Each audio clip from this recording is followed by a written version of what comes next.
समंदर में तैनात जंगी जहाज, आसमान में सख्त चेतावनियां, एक तरफ बातचीत की पेशकश, दूसरी तरफ युद्ध की तैयारी। ये सिर्फ दबाव की रणनीति है या वाकई इतिहास खुद को दोहराने वाला है? अमेरिका और ईरान के मध्य चल रही अनबन अब युद्ध का रूप लेने जा रही है, जिसका खामियाजा न केवल ईरान और यूएस को भुगतना पड़ेगा बल्कि पूरे विश्व को इसका खामियाजा भुगतना पड़ेगा।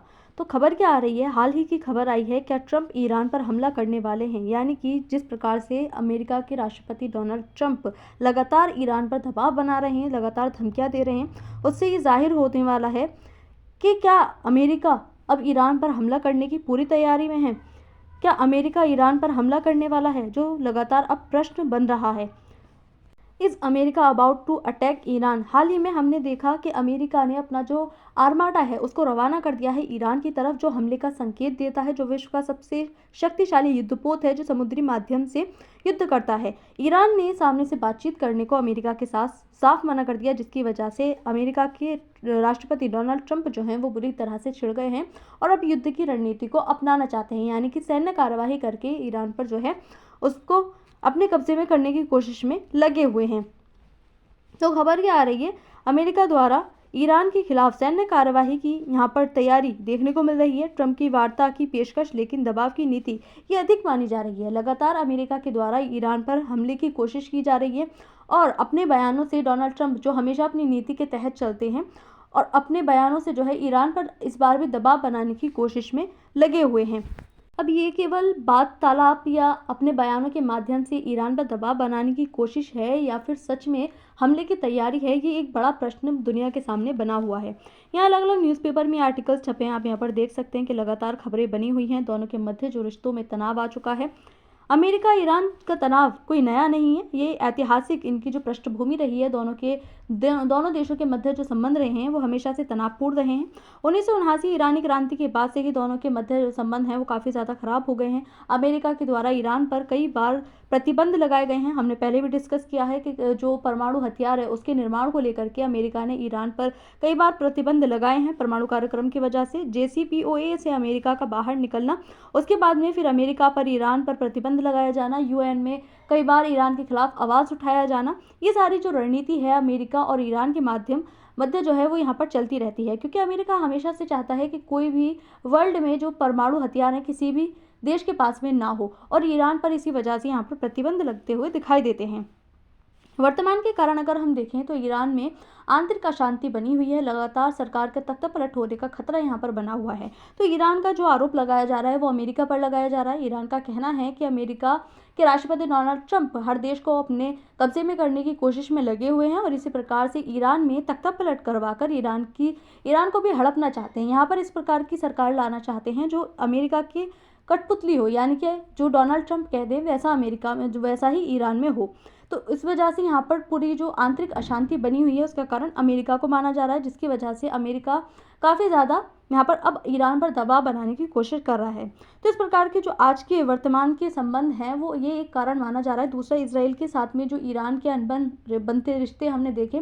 पिछले वर्ष काफ़ी ज़्यादा हमले हुए थे, ईरान और इसराइल के मध्य एक दूसरे पर हमले किए थे। तो भारी मात्रा में हथियारों का उपयोग यहाँ पर किया गया था, जिसमें ईरान की ताकत को पूरे विश्व ने देखा था। इस वजह से भी अमेरिका चिंतित है और ईरान पर अब कंट्रोल करने की कोशिश में लगा हुआ है।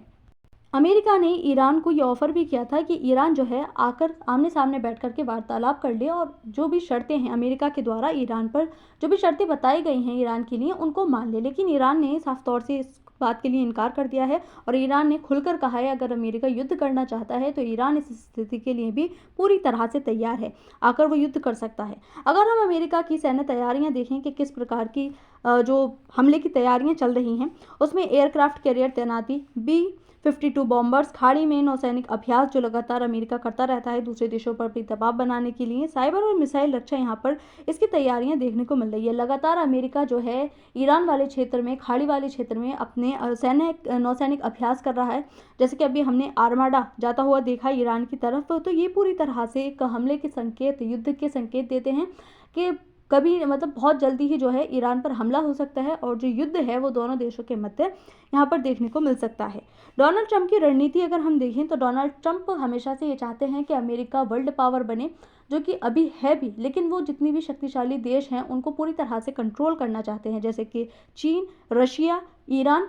पहले रशिया को कमज़ोर किया और चीन आप जो कि अमेरिका का सबसे बड़ा कॉम्पिटिटर है उसको मात देने की कोशिश में लगे हुए हैं।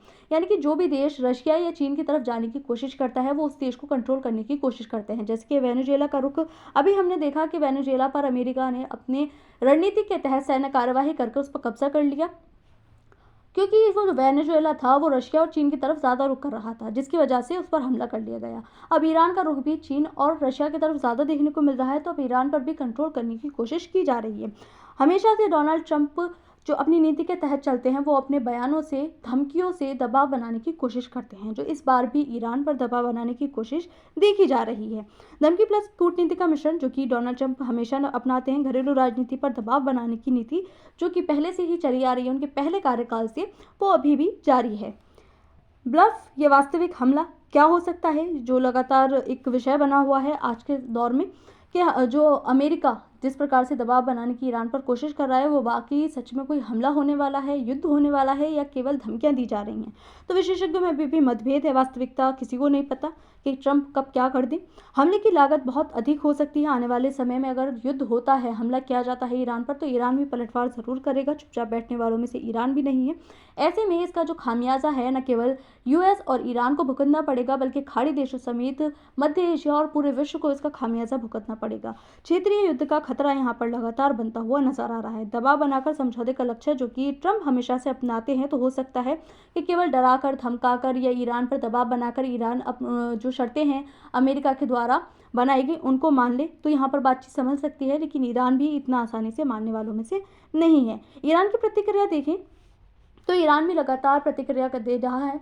ईरान का कहना है कि अगर हमले के लिए यूएस तैयार है तो हम भी तैयार हैं, हम भी पलटवार जवाब देंगे। आमने सामने बातचीत की बात को उन्होंने साफ तौर से मना कर दिया है। मिसाइल परीक्षण जो कि ईरान हमेशा से करता रहता है, आंतरिक अशांति को संभालने के साथ साथ वो अपनी सैन्य ताकत को भी बढ़ाने में लगा हुआ है। जो अमेरिका के ठिकानों पर अप्रत्यक्ष दबाव बनाने की कोशिश की जा रही है। आत्मरक्षा का दावा यहाँ पर जो ईरान है वो कर रहा है। इसराइल की भूमिका यहाँ पर मानी जा रही है। इसराइल और ईरान के संबंध लगातार खराब रहे हैं। पिछले वर्ष हमने ज़्यादा इनके संबंध खराब होते हुए देखे, जहाँ पर एक दूसरे पर हमले किए गए थे। ईरान का सबसे बड़ा खतरा मानता है इसराइल, लेकिन अब अमेरिका पर भी इसराइल जो है वो दबाव बना रहा है, क्योंकि हाल ही में हम देख रहे हैं कि अमेरिका ने इसराइल की मदद करने से मना कर दिया, जिसके बाद में इसराइल और अमेरिका के जो संबंध हैं उनमें भी थोड़ी सी ऊंच नीच आ गई है, जिसके बाद में इसराइल एक महत्वपूर्ण मुद्दा दोनों देशों के मध्य यहाँ पर बन गया है। खाड़ी देशों की स्थिति देखें तो जो अमेरिका है उसके सैन्य बेस खाड़ी देशों में, अलग अलग देशों में है। सऊदी अरब में है, इराक में है, यूएई में है, यमन में है, कतर में है। अलग अलग देशों में सैन्य बेस बने हुए हैं अमेरिका के। लेकिन अगर हम देखें कि सऊदी अरब ने साफ तौर से इनकार कर दिया है कि उनकी सैन्य बेस पर, जो कि यूएस का ही है, जो सऊदी में स्थित है, उससे ईरान पर हमला करने के लिए वो अवेलेबल नहीं है। उसको साफ तौर से सऊदी ने मना कर दिया है। यूएई की संतुलित नीति और तेल मार्गों की सुरक्षा का विषय यहाँ पर सबसे ज़्यादा बना हुआ है। जो कि तेल मार्ग हैं यहीं से होकर के निकलते हैं, तो ईरान पर अगर हमला होता है तो ये तेल मार्गों की सुरक्षा चिंता सबसे ज़्यादा बढ़ जाती है, जो कि पूरे विश्व के लिए खतरा बन सकती है। वैश्विक प्रभाव देखें तो तेल कीमतों में सबसे ज़्यादा उछाल देखने को मिलेगा, क्योंकि यहाँ से जाने वाला तेल पूरी तरह से ठप हो जाएगा।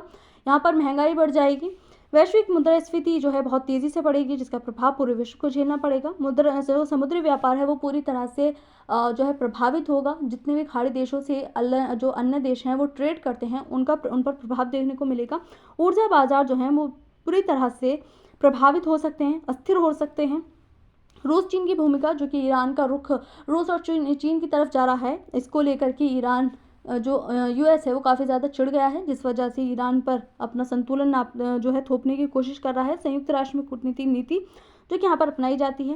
भारत पर अगर इसका प्रभाव देखें तो भारत पर भी इसका प्रभाव देखने को मिलेगा, क्योंकि जो भारत है उसकी जो परियोजना है चाबहार बंदरगाह परियोजना, वो बुरी तरह से प्रभावित हो सकती है, बंद हो सकती है। तो जो भारत में आने वाला तेल आयात करता है भारत ईरान से, वो पूरी तरह से प्रभावित हो सकता है। तो भारत में जो तेल की कीमतें हैं वो उछल सकती हैं, यानी कि ज़्यादा महंगाई हो सकती है भारत में। भारतीय प्रवासी सुरक्षा यहाँ पर जो है चिंता का विषय बन सकती है। रणनीतिक संतुलन यहाँ पर भारत को अपनाने की कोशिश करनी चाहिए, क्योंकि भारत के लिए यूएस और ईरान दोनों ही बहुत ज़रूरी हैं। ईरान फिलहाल में जो है भारत के साथ यूएस के संबंध पहले से ही खराब हैं, तो ऐसे में भारत को एक संतुलित नीति के तहत, जो कि हमेशा से भारत चलता है, इस बार भी अपनाने की कोशिश करनी चाहिए। अंतर्राष्ट्रीय कानूनी पहलू देखें क्या कहते हैं, तो संयुक्त राष्ट्र चार्टर जो कि अधिनियम, किसी भी देश पर इसी तरह से जो है दबाव नहीं बनाया जा सकता या उसकी जो है उसमें एंटर नहीं किया जा सकता, हमला नहीं किया जा सकता, क्योंकि वो किसी भी देश की संप्रभुता के खिलाफ होता है। जैसे कि वेनेजुएला में यूएस ने एंट्री कर दी, वहाँ पर सैन्य अधिकारियों को भेज करके उस पर कब्जा कर लिया, वो उस देश की संप्रभुता के खिलाफ था।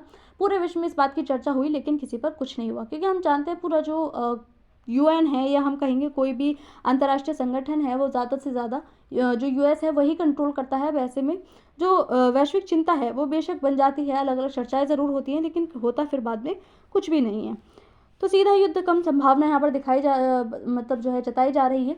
तो जो युद्ध है उसकी संभावना कम है, लेकिन जो दबाव बनाने की कोशिश है, जिस तरह से यूएस ईरान पर दबाव बनाने की कोशिश कर रहा है, उससे संभावनाएं बढ़ भी जाती हैं कि युद्ध हो सकता है आने वाले समय में कभी भी। जिस तरह से जो युद्धपोत हैं यूएस के ईरान की तरफ भेजे जा रहे हैं, तनाव लंबे समय तक जारी रहने वाला है। यहाँ पर जिस प्रकार के आसार दिख रहे हैं यूएस और ईरान के मध्य, तो यहाँ पर तनाव जो है लगातार बना हुआ है। कूटनीति दबाव की नीति और मध्य पूर्व अस्थिर पूरी तरह से हो सकता है। अगर युद्ध होता है तो जो मध्य पूर्व है वहाँ के हालात काफ़ी ज़्यादा बिगड़ सकते हैं और जो तेल हैं उनकी कीमतों में उछाल यहाँ पर देखने को मिल सकता है, जिससे भारत भी बुरी तरह से प्रभावित होगा। तो आज की इस वीडियो में इतना ही। Thank you.